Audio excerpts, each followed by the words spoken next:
infrastrukturasini yaxshilash, infratuzilmasini demak zamonaviy qiyofaga keltirish orqali bilasizmi, ko'plab turistlarni o'ziga jalb qilish imkoniyati paydo bo'lyapti. Birgina loyiha orqali.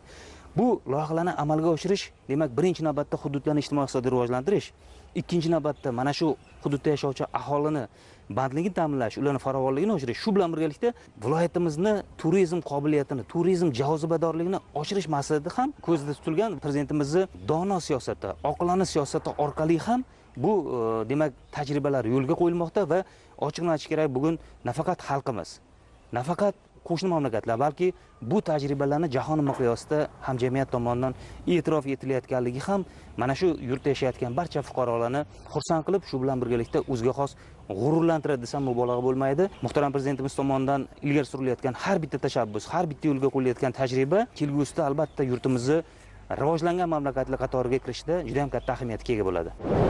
Aynan